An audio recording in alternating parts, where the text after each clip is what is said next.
আবারও সক্রিয় আন্ডারওয়ার্ল্ড, নিজেদের অবস্থান জানান দিতে এবার তৎপর অস্ত্রধারী ক্যাডাররাও।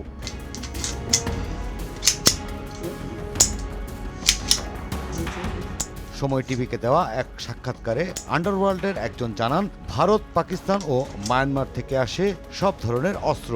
ভারত, পাকিস্তান থেকে আসে ছোট ধরনের অস্ত্র, আর মায়ানমার থেকে আসে M16 ও AK-47 মতো বড় ধরনের অস্ত্র।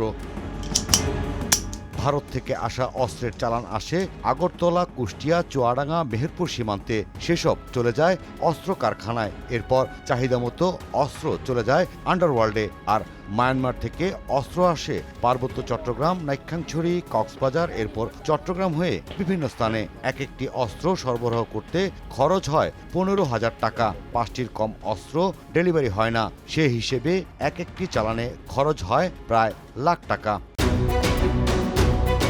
দেড় যুগ ধরে ভালোবাসার নিড়ে এসিআই পিওর সল্ট। যে দেশ থেকে প্রোডাক্টগুলো আসে ওইখানে দুইটা সিন্ডিকেট কাজ করে। দেখা গেছে আমাদের দেশের বর্ডার এরিয়াতে আসার পর ওইখানে আরেকটা সিন্ডিকেট কাজ করে। যারা মূল ক্রেতা তাদের কাছে পৌঁছানো পর্যন্ত এইখানে আরো দুইটা সিন্ডিকেট কাজ করে। অস্ত্র আমদানিতে হয় না নগদ টাকার লেনদেন। বিভিন্ন পণ্যের বিনিময়ে দেশে আসে অস্ত্রের চালান।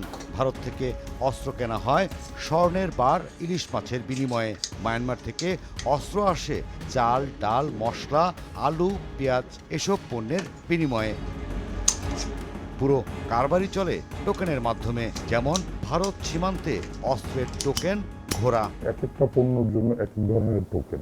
দেখা যাচ্ছে মশলার ক্ষেত্রে হাতি মার্কা টোকেন, অস্ত্রের ক্ষেত্রে ঘোড়া মার্কা টোকেন। নির্বাচনকে ঘিরে অস্ত্র কারবারিরা তৎপর।